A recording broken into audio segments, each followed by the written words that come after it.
It's Christine Wilson and Saphira Galoob, and you'll thank us later. Tune in every week and hang out with us because we're a lot of fun. And no topics off the record, we decided. We are open to talking about everything together with a bit of a sense of humor, a lot of self-forgiveness, a lot of grace, and always being wiser on the other end. Bring it on, girls and boys. You know what? You'll thank me later that I'm telling you about this. You'll thank me. They're going to hate us, Saphira. It's going to be nuts. Welcome, good morning or good afternoon, podcast land, and good afternoon, Christine and Courtney. Good afternoon. You guys, I got up bright and early this morning, 7 o'clock, went out with the dogs, did all the things, came back upstairs. I was scrolling my email on my phone and turned on a TV show. And I think somewhere around 8:30, I dozed off and I didn't wake up till 10. So it feels like you really, really needed that morning sleep. And for me, that morning sleep is delicious. I don't know what it is. Maybe it's because my body's had a chance to like relax a little bit, but that sleep from whatever, like a 6 a.m. or whatever, up until when is like my body goes so deep and so delightfully into that REM. I think it's like bonus. It's like, when you're a baby and you took that morning nap, it's like that bonus sleep. So anyway, it's nice on Fridays because I don't do meetings on Fridays. So it's a nice little luxury to be able to do that. So anyway, Courtney is poolside in Florida. So I am, yes. We're jealous of her right now. Saphira and I are slumming it in the DC area. Yes, I do feel like it's the slums. I'm not going to lie. It's hot. I just was working outside for like the past hour and I was sweating. It wasn't weather that I was referring to, Christine. You're talking about the other things. It's my morning read of the New York Times. Like, oh my God. Oh my God. Oh my God. And I have lunch with friends. And by the way, friends on both sides of the aisle. This is not political. Like, how you doing? Nobody has said, I'm doing great. Doesn't matter where you are. It ain't good. If you're not hanging out with billionaires, nobody's doing great. Oh my God. Yeah, nobody's doing great. But so I asked if we could talk about something today because it was the entire topic of my 1-hour therapy session this week. And it's something that you and I have talked about before, Saphira. I think that really this is one where we're not going to give advice because I don't think either of us are particularly good. No. But here's what I was thinking. So the subject of today is probably noted by some sort of clever title that Courtney and team puts together, has to do with rejection and criticism. And I think the one thing to start and frame, I actually think it is part of the human condition. And so if there is one thing that connects all of us, besides the fact that we born and we die and we have to pay taxes, is that we all experience pain. And pain reveals itself in different ways. There is the pain that happens from an external experience, and there's the pain that happens from an internal, and some of that is because of an event, and some of that is because of our own ego. And so I want to kind of neutralize the fact that when someone, when we talk about criticism, we talk about rejection, that it's an ego talking. There's been particularly, and we for those of you really close to me know that I've been struggling with this a lot, and maybe there'll be one day when I can tell you all the things about all the people and all the topics, but right now I cannot. That a lot of the pain and a lot of the disappointment is coming from ego. And at first, when people would say, oh, it's your ego talking, I thought, well, my ego, I'm not egocentric. I'm not a narcissist. But then as I started to think about, well, of course it's coming from my ego because this is about me. This is about the way I show up in the world. And criticism and rejection is an assault on the way we show up in the world and see our interaction with and interface with people, place, things, and all of it. And so I want to actually start with us having a place of compassion with ourselves and not to be so hard on us that it is so hard for us to manage through rejection and criticism. I think that's the first thing, is a place of compassion. So I'm going to frame it as that. And I've got a series of questions. You may have a series of questions. But maybe one of the things would be interesting for us to start with, which we haven't done before, is where would you all like to be at the end of this podcast? And Christine, you're going to have to come off mute to hear your That was like an ideas. accidental hand whack right then. You never mute when you're on a podcast, for God's sakes, unless the doorbell rings. Um, I think the biggest thing that I'm going for in life right now, and what my therapy this week was about, was to, one, unpack and uncover why criticism paralyzes me so much, and two, to learn techniques and skills to be able to take it and not shut down, even though it can be painful and hurtful and disrupt my sense of self.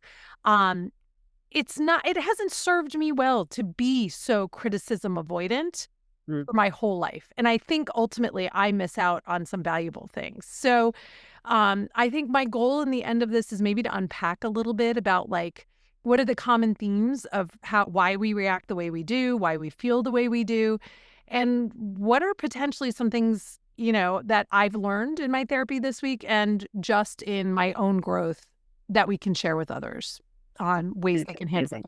I made a note. I made notes of all of those. Right. Courtney, what about you? Yeah, I think criticism is sort of like a muscle that we all have to work on. I think I have a way that I like to handle if something puts me in a, let's call it, a bad mood, to get some bad feedback or something like that. And I'd like to share that. I think that could be nice. And I think that just listen and learn to what you guys have to say. Yeah, I have one thing that has helped me, and we can share, when we get to that point. Yeah, I have a feeling she may actually have some things in her earlier years, Christine, that we have a lot to learn from.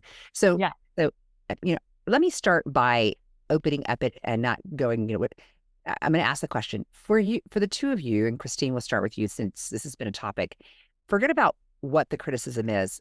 Does it matter for you from whom the criticism is coming? Yeah. Oh, yes. So, I think that I present myself in a certain way to the world, which is capable, smart, know-it-all-y, whatever. You could say that in a nicer way, but like knowledgeable, right?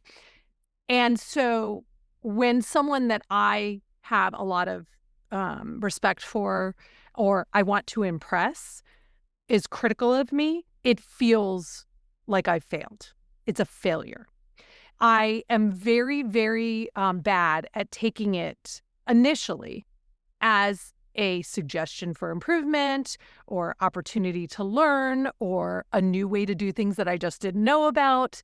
I can sometimes get to that place later, but my initial reaction is bristle, guard, and it's even more extreme if the person is someone that I really want to be considered in high regard by.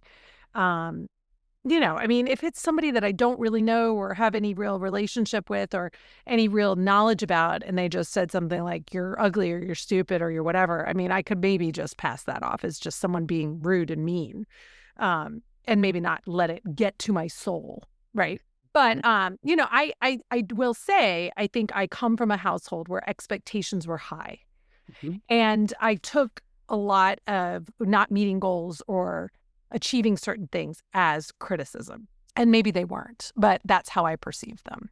I think that's an interesting, and especially with the things, and I will share with you that I also struggle with criticism, and I definitely place a higher value on people whose opinion I care about. And so if I hear negativity from that side, it hits me harder.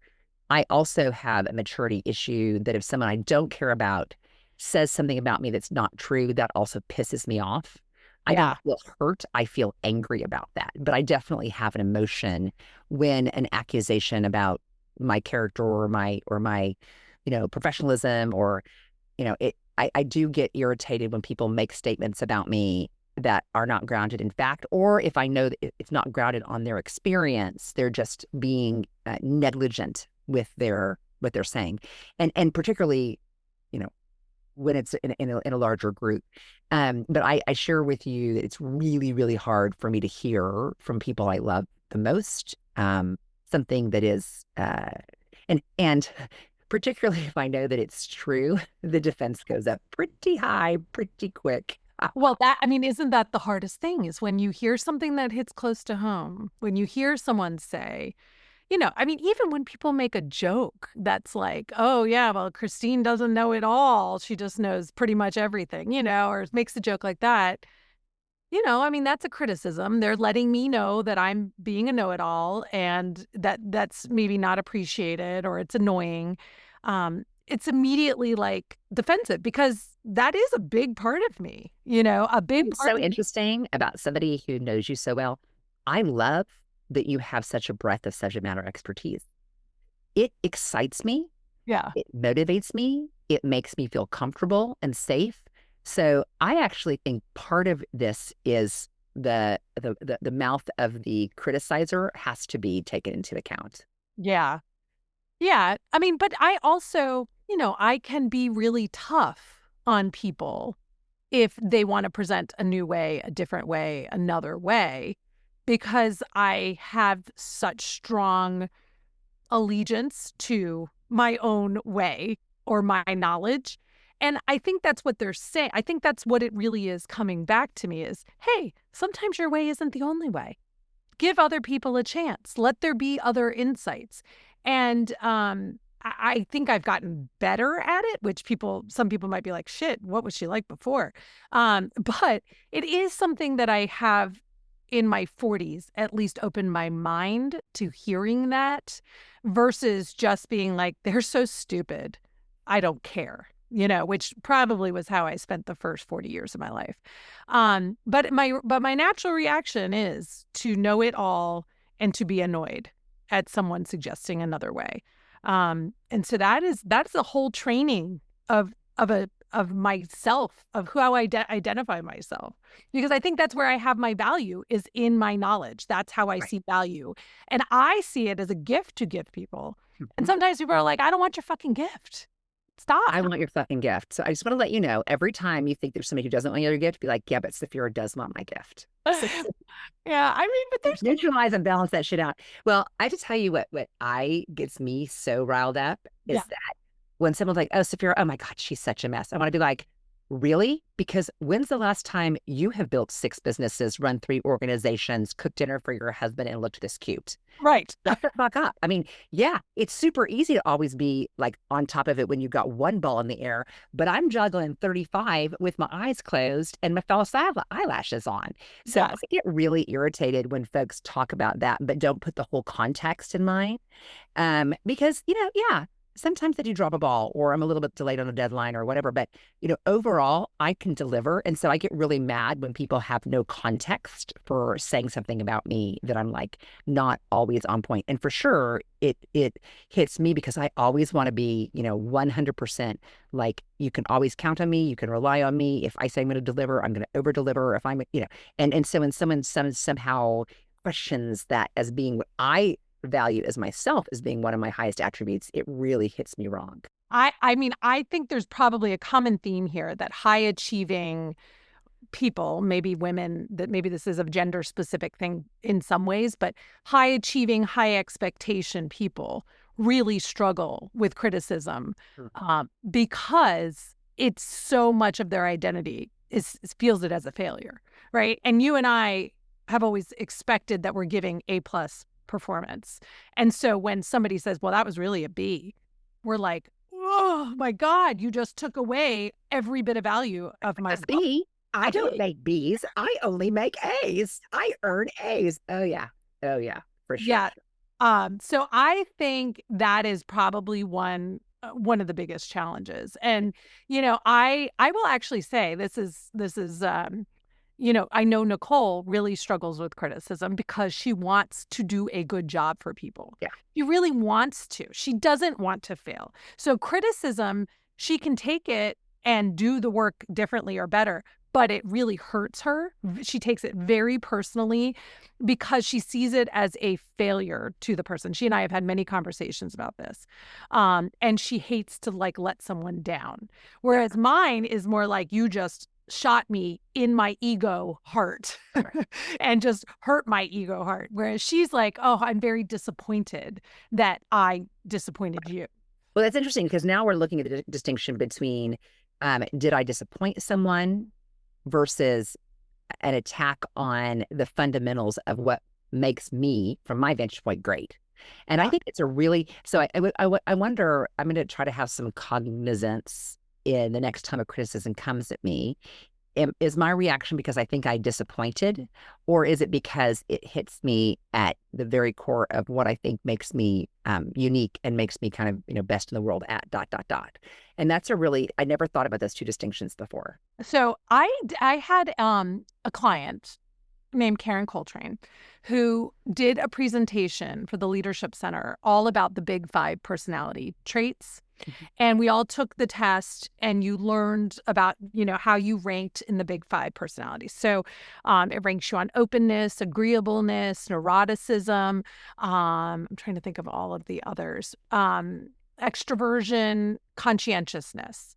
And one of the things that I remember in this is that the high neurotics can be much more emotionally reactive to criticism.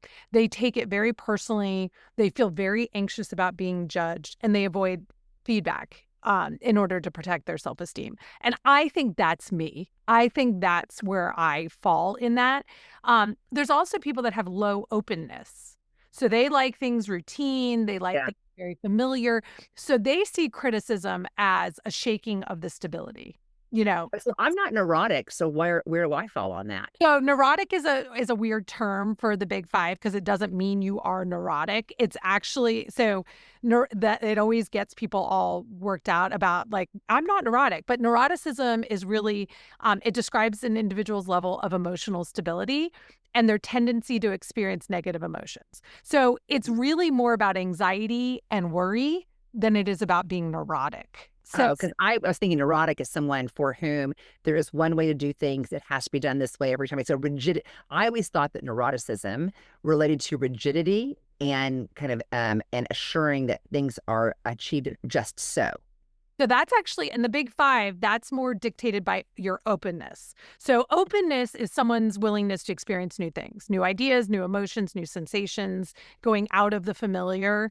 And people with high openness have like really big imaginations, big intentional intellectual curiosity. That's me. I'm like big ideas, always looking for the greenness in the pasture. And so what do they say about, what does that kind of presentation say about my orientation towards criticism? Well, so here's the thing. With big 5, you're not just one, right? So when you take the big 5 personality test, you will rank, there'll be 2 of these components. So you might end up being high openness, but also high neuroticism. So you might be a very anxious person that really worries about doing it right, even though you have a big imagination and big ideas. Yeah. And so that it might be more the high neuroticism piece that dictates your lack of willingness to be criticized. Versus narcissism in there at all? Like, I don't use the word narcissism as like self-important, like more like, because my husband and I do actually have a little fight. He's like, well, you just think you're kind of too good for this, so to speak. Like you're mad. This criticism hits you because you think you're too good for this, and a lot of times he's right. Yeah, well, that might be a characteristic in like avoidance of criticism, but I'll tell you a little more about the big 5 because I took this presentation from Karen. I made my own presentation, and I do it for college kids in order to understand their personality to then derive their personal brand. So this is something that I could do because then you derive your personal brand and you kind of understand how you want to present yourself to. So we just talked about openness. Conscientiousness is the trait that describes your level of organization, responsibility, and achievement striving. It encompasses characteristics like thoroughness, self-discipline, and planning. Extroversion is a trait that reflects an individual's preference for social interaction, energy level, and assertiveness. It encompasses characteristics like sociability, talkativeness, and enthusiasm. Agreeableness is a trait that describes an individual's tendency to be cooperative, sympathetic, and trusting, and it encompasses characteristics like helpfulness, empathy, and compassion. And then we talked about neuroticism, which is really more about anxiety and worry and irritability. So when you do the test, you end up getting sort of a landscape of how you play in all of this. And I'm going to try to pull up, I think mine was that I forget now what my big 5 was. What my outcome is, but it's really, really interesting how well it gives you an understanding. Because you might say, oh, I could be any one of these things. Oh, I was actually, I actually think I maybe all of them. I'm not so anxious except for when things that I have formerly had control over are no longer in my control. That if I had control over something before and I no longer have control over it now, that is my trigger for anxiety. So my results of the big five was that I'm high extroversion and conscientiousness. So what I did from that is I created a brand statement that said, I am an influential person that gets things done. That became my brand statement. So it's well worth it to go through. Yeah, I should definitely take it to see. I Yeah. don't have a brand statement, so I think I love that idea. So Yeah. I think all of this feeds into kind of our natural inclination of how we're going to handle criticism. Yeah. But that being said, I think there's always work that can be done. Mm-hmm. So tell me, Saphira, what do I do so that I don't have a complete meltdown? Yeah. So when a client comes back and says, this isn't really the direction we were going, Courtney goes, okay, great. Tell me how you want to go. What is it? Curiosity. So Courtney reacts with curiosity. Yes. And also she knows she's got to get the job done. She can't just be like, fuck you. She's like, she's like open. She has to be open-minded to it, right, Courtney? I mean, you've got to take the client feedback and say, what can I do from here? I've got to fix the problem, right? Yeah. I mean, like to your point, of course, that's my job. But I will say, I think there's something to be said about things here you mentioned that's expressing context. I feel better. And I think other people feel better if you give an opportunity to say, can I just tell you why we landed this way? Here's my thought process. Now you tell me sort of where you're coming from. And then it feels less like criticism and more like, okay, you were operating from this point of view. I was operating from this point of view. And so I find that sort of helps. Like if you can, I'm not sure if that's the right answer. Maybe someone would say that that's being defensive too, but I find it makes me feel better to be like, hey, this is just where I'm coming from, but I hear you. I just wanted you to see where I started. And they're usually like, oh, okay, yep. And I think that's really informative. And it also probably teaches you for the next time, what you need to ask ahead of time. So, you don't get yourself into that again. Yeah. Or it's just inevitable in the creative space that two people are going to see things differently. Even you could describe, I want a circle that's blue and I want it to radiate lines. We could all come up with a very different picture at the end of that. Well, exactly. For sure, you guys do so much that is from like someone saying, I need a logo or I need a brand. And in their brain, but they're not giving you the information, but in their brain, they'll know it when they see it. Right. And so it's almost like you're forced to read their mind. I'm always so amazed when people have to design like this. And it has surprised me a little bit, Christine, that and I don't know if it's because it feels like you maybe personalize it. They something that your work isn't good. Because like, for example, if a client comes back and said, that's not what I was thinking, that's not what I wanted. At that moment, particularly if it has a bunch of folks from your team, I'm just curious about that. Do you think, oh, I failed on this? Or do you think that, tell me what your reaction is when something like that happens. Well, so that's one of the main reasons Courtney and Nicole lead those conversations, because they are very tempered in responding. Whereas I say, well, that's not what you said. That's not what you put on the form.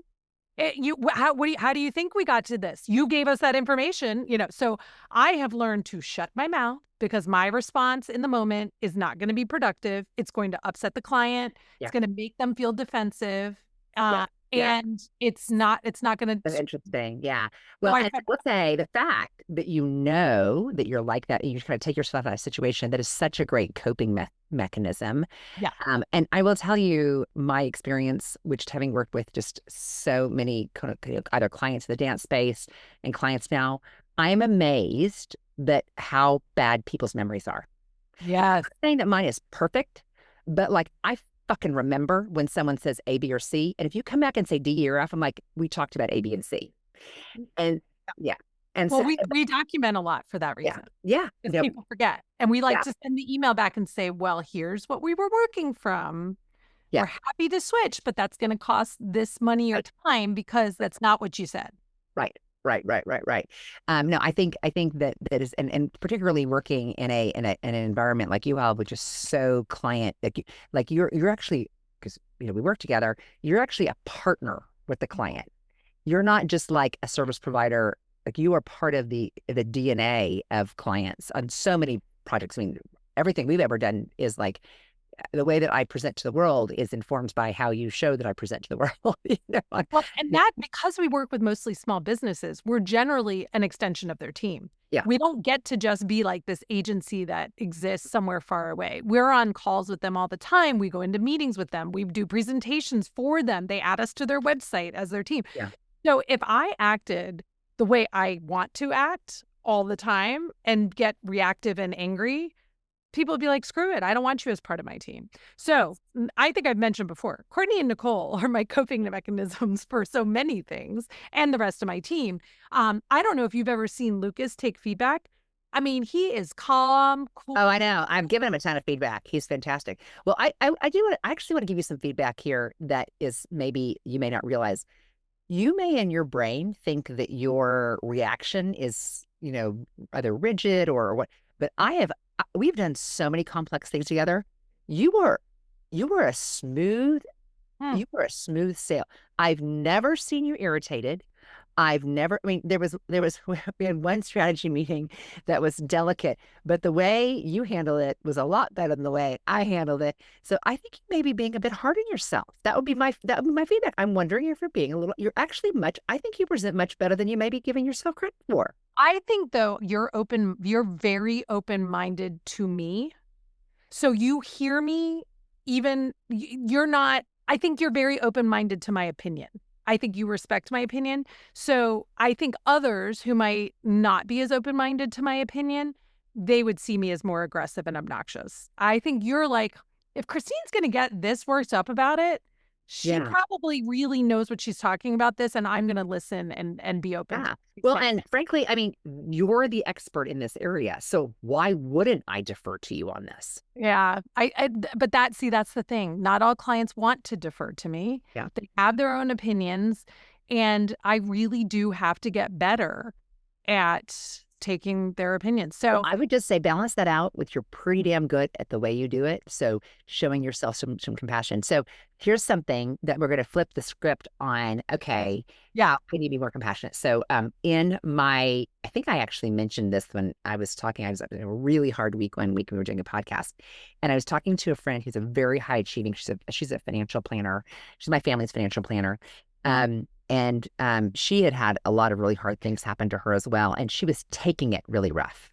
Yeah. She was really struggling emotionally. And she had a great therapist who was a friend, who was like a PhD from Harvard, like a therapist. And that therapist advised her, you are undergoing something that is very, very difficult for you right now. And you're really upset with yourself about the way that you're handling it. I want you to sit yourself in a chair, and I want you to actually sit on the couch. Okay. And because there was a chair and a couch. I'm sorry, I'm not getting this perfect, but so basically have somebody in front of you who is talking to you from a place of compassion, and basically talk to yourself the way you would talk to somebody you love. Yes. Judge yourself the way that you would judge somebody you love. So I judge myself harshly, but this counsel was, give yourself the amount of love that you would give Christine if she was telling you the exact same thing. What would you tell Christine? Now, replace the word Christine with Saphira. Right. And I think that level of compassion is a necessary component to navigating through the fact that we know we don't take criticism well. We know we don't take rejection well. We don't like the way we act. We wish we could act better. But just even that kind of judgment on ourselves is compassionate. Because I'm saying to you, you actually do it pretty well. And I see it as totally terrible. No. Well,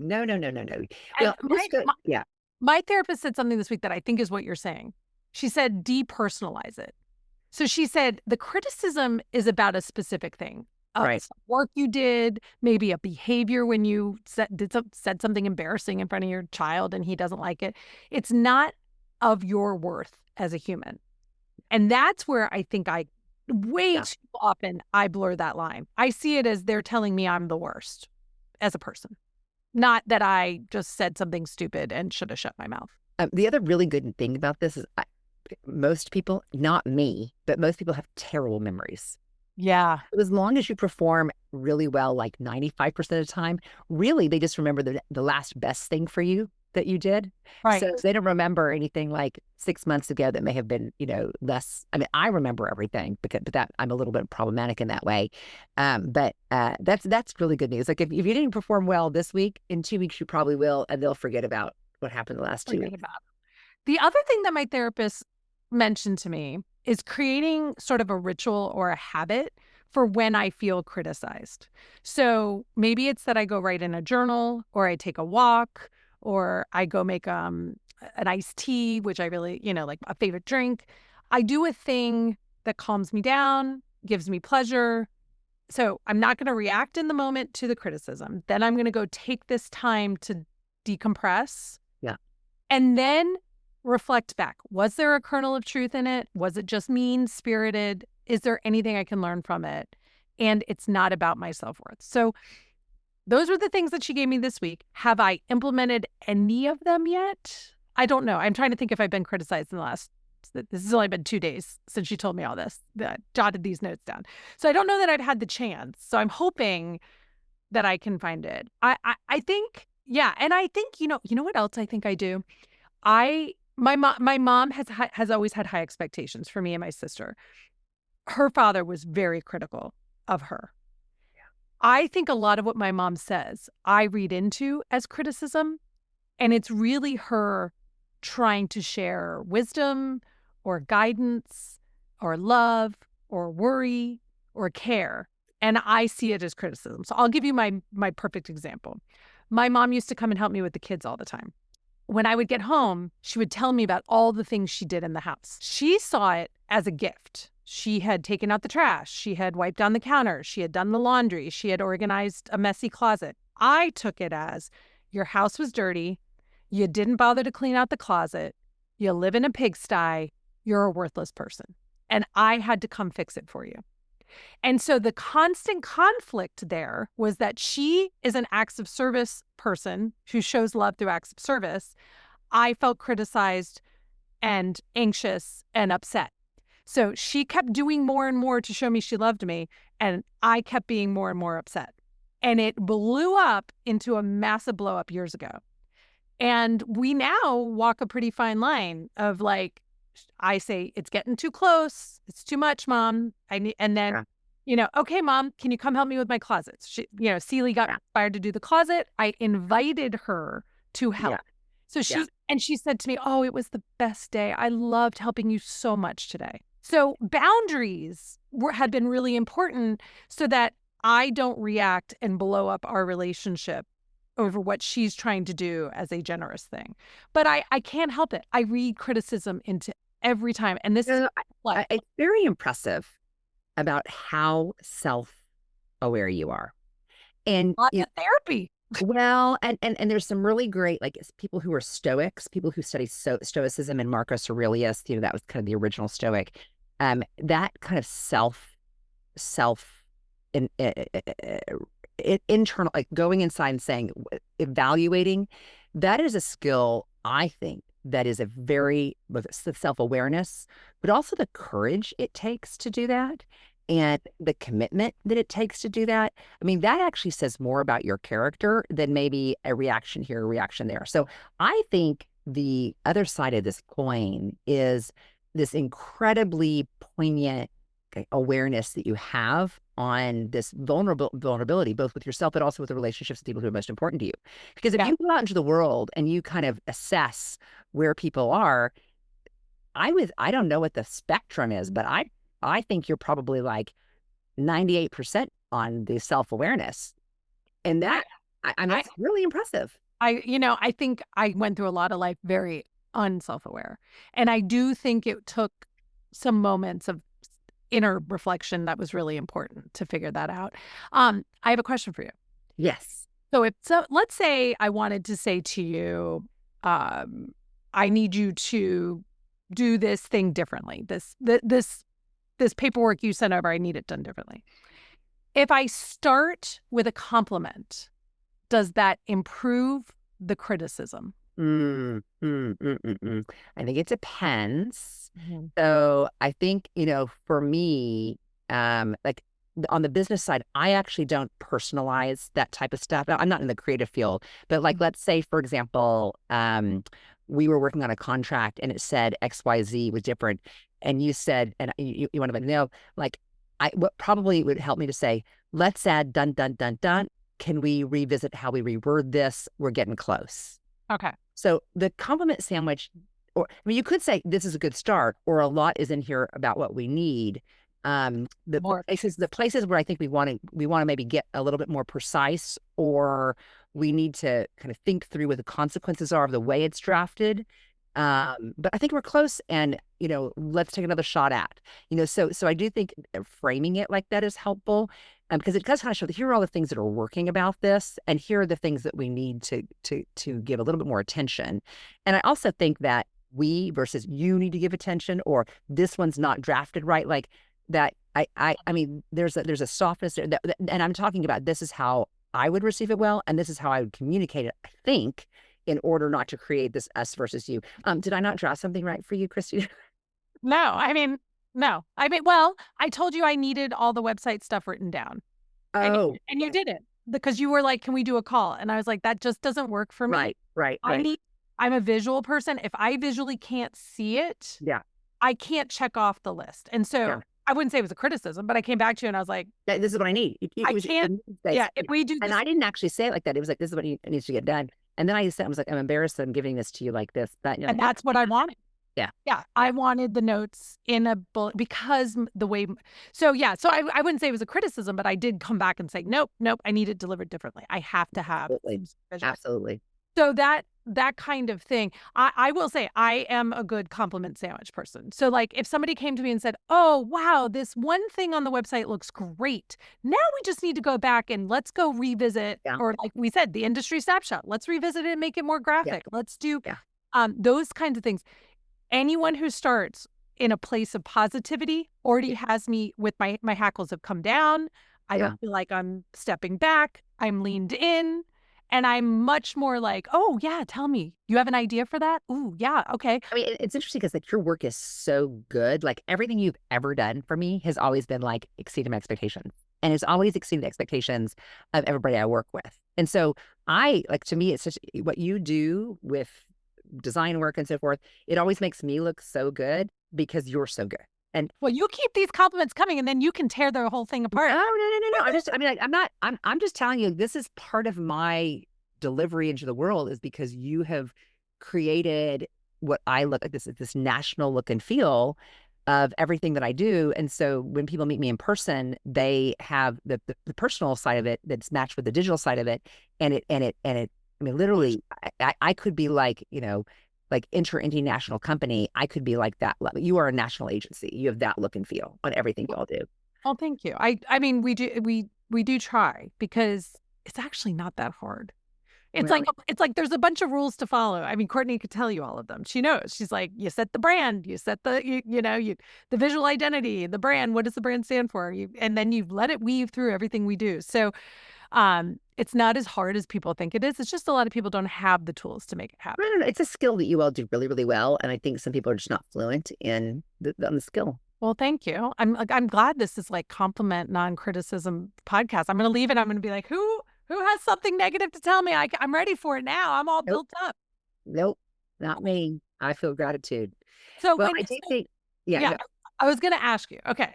So when criticism breaks you down, what do you do to build yourself back up?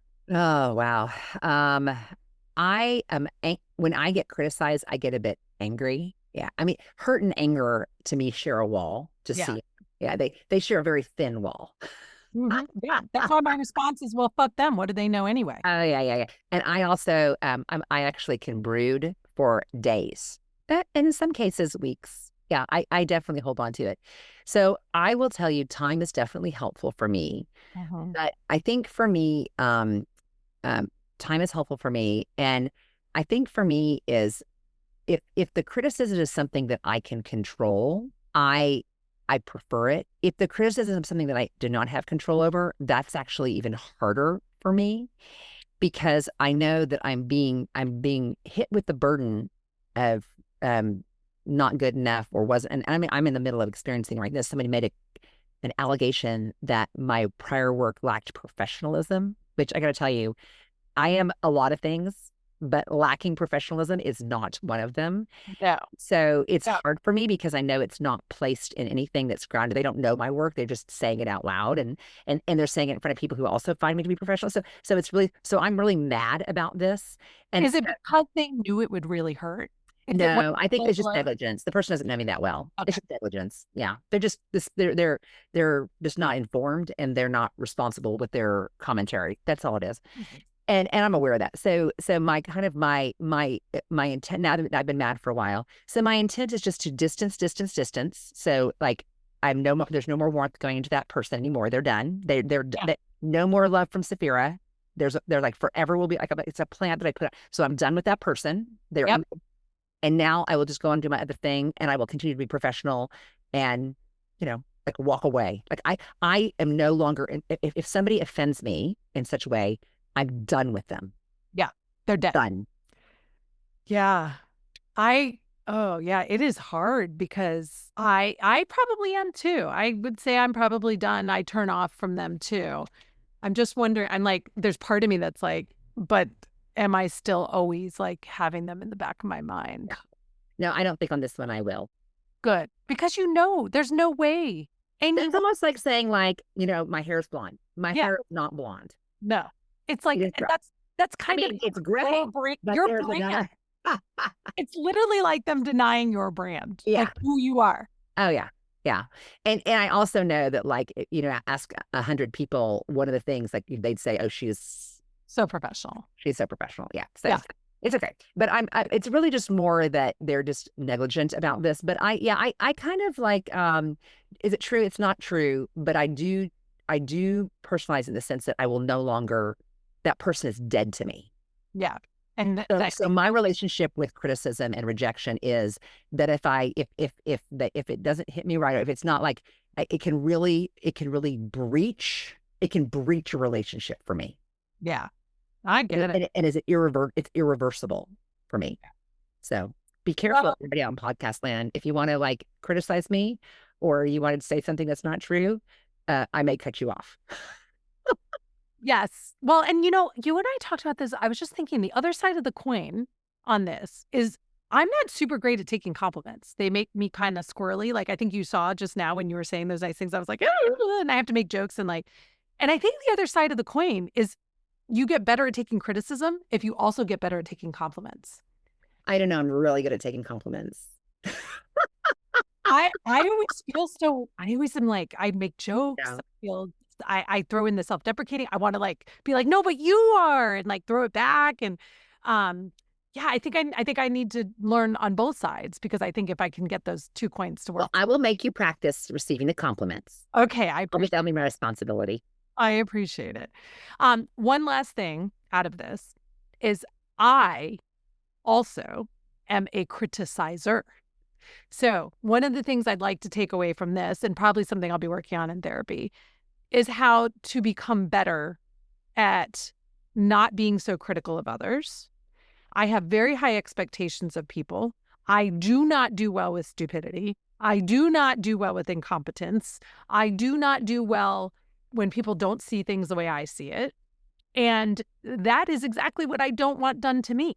So one of the things I really would like to walk away from today's conversation with is a little bit more self-reflection on when I'm being critical. I mean, my children will tell you I'm very critical. And I'm like, well, have you met my mom and my grandfather? And we, it's generation after generation. We have high expectations of the people we're raising, and we put it out there. So I'd like to become a little bit better at not being so short with people and giving them the shit I don't want either.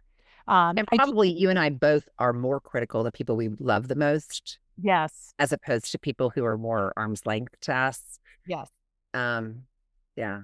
Yeah. Well, we want a lot for them. Well, and and we know they'll love us. Well, I was saying, and part of, I can tell you, like, with my husband, he gives me a lot of feedback. I will just say that. He's a little bit critical? I interpret it like that, but he says to me frequently, like, I love you the most. So when I'm sharing this with you, it is that, like, for example, I've been getting emotional about some work stuff lately, and he's like, "It's not effective. It's not an effective way."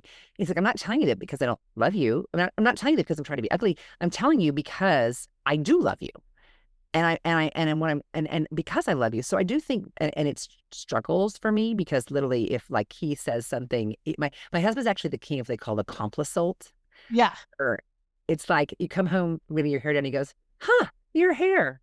It's different. It's different. And like, you're not sure if it's, good, bad, or whatever. Like, "You don't like my hair." He's like, "I didn't say that. I just said it was different." And then, but so You didn't say a positive thing. right. That's right. That's right. Like, he is the king of the complisals. By the way, I believe that is a Saphiraism. So put that in your, Complisol. yes, a complisalt. And so Well, I also think, Gio, I'm going to give Gio a little feedback. Women are emotional. We are more emotional. That's how we process our feelings. That's how we go through things. And I do think Oj sometimes will roll his eyes when I'm sobbing in tears about something. And I'll say to him, this is my process. yeah, I'm sorry I actually feel sorry for you that you don't use crying and to get out your get emotions. it out. It feels really good to me at the end. So I'm going to be emotional. You and I also live in a home with no other women. Correct. And so it's really unfair that we are always the different one that processes things differently. But I would just say to Gio, your emotionalness is not weakness. It is your processing. It is your letting go of things. It is your working your way through things. And God, I really miss the days when I could cry in an Oprah episode at least 2 to 3 times a week because they were just such a release for me. It was like I knew I had a guaranteed 2 to 3 hours of crying every week when she was on. She'd have her happy shows some of the days, so I couldn't cry. But that emotional release is a huge part of my processing of all that's going on in my head. So Yeah. I would say you close that closet door and you tell him to go away and let you be when you need to cry. Well, you have seen and heard many of my tears over the last couple of months, sis. You know that I'm doing my share of the crying. Well, I haven't cried in a couple of weeks. So I think I maybe I was going to say, I haven't heard you cry in a while. And I know. I sometimes just look for reasons to cry. I watched Bridges of Madison County on the plane home from Spain. I only picked it so I could cry. And I love a good plane cry. I don't know why it's so public, but like I remember I reread Tuesdays with Morrie on a flight once and I was sobbing and this guy walked by and he lifted my book up so he could see the front. He goes, "I thought that's what it was. It makes me cry every time too." But I find it's like I kind of get into my own little seat. I do my sob. I arrive. I feel all fresh. I'm good. I love it. I'm always good for a cry after A Star Is Born. Wasn't that? Oh, yeah. Well, which version? I mean, Any. the second one kind of like, yeah, both Yeah. of them. Yeah. It's Barbara Streisand in the first one, right? Yeah. Yeah. I haven't seen that one in forever, but yeah, I've got my whole list of good cries. But all right, well, I'm gonna take this and I'm gonna reflect on me being critical. I'm gonna reflect on maybe new techniques for processing criticism. Courtney, I'm gonna challenge you to critique something, and I'm using the word critique something of mine, and we're gonna role play this next week. Okay, I'm gonna do something. I'd love you to give me feedback, and I'm gonna act like grown up, and I'm gonna put on my grown up hat, and I'm gonna hear it, and I'm not gonna get angry at you. I'm gonna learn. Challenge accepted. Yep. All right. I'm gonna somehow. Courtney's like, I don't want to do this. This is so unfair. Courtney, I'll tell you the way to. I'll coach you on how to make sure it lands properly. No, I'm game. I'm giving full permission that there is no retribution or anger out of this exercise. This is all fair game. You can say whatever you need to say. I'm gonna learn how to handle. All right. All right. Roger. All right, everyone. Well, Courtney, go order a pina colada for me, okay? I will. All right. Thanks, guys. I really appreciate it. This was very cathartic today. I know they're going to thank us later for this.